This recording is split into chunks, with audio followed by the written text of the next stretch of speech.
Nampetsaka ireo ray aman-dreny izay miantsena ao amin'ny Lakote Tsivandry kosa ny fisian'ilay bodika Okaloha ao an-toerana. Tao anatin'ny herintaona nisy dia tsy nitsahatra nanome fahafampo an'ireo ray aman-dreny amin'ny fitezana ny zanak'izy ireo rehefa miantsena ireo ray aman-dreny ireo. Izay no vaindon-draharaha ho an'ity bodika raha ity. Nisokatra ho an'ireo ray aman-dreny izay miantsena ao amin'ny lasity Ivandry ny bodika Okaloha izay ahafahan'ireo ray aman-dreny mametraka ny zanany milalao mandra-pahavitan'ny tsena izay ataony.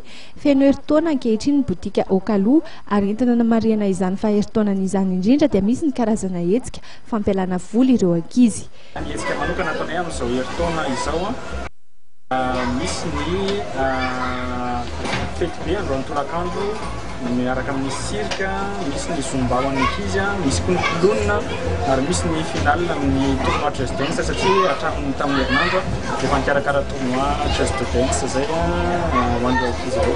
Misy koa kilalao samihafa izay navoakanay eny ivelany, misy ny fitalaovana voatsiratsy mandeha, misy ny festin-tsiny ary misy sarina koa na festin-tsiny zany rehefa manao an'izany izy na rehefa may lamina mena taratasy mihitsy ary misy koa ny simulateur de course.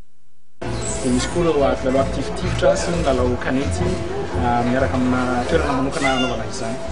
Nosafidiana manokana ny anarana hoe Okaloha raha araka ny fanazavan'ny tompon'andraikitra satria misy fotoana ireo ankizy no mangataka amin'ireo ray aman-dreniny hiara hilalao aminy saingy mamaly foana ny ray aman-dreny hoe Okaloha ka izay indrindra no nanomezana ny anarana hoe Okaloha. Araka izany dia afaka mandray an-tanana ny fampilalaovana ireo ankizy ny Okaloha ary tsy tapaka izany eny amin'ny lasity Ivandry. Kilalao maro samihafa araka izany no hita eny an-toerana toy ny kisarisary amin'ny tarehy, ny fianarana mamily fiarakodia ary koa ny tiftifitra isan-karazany izay tena mahasarika ny ankizy tokoa.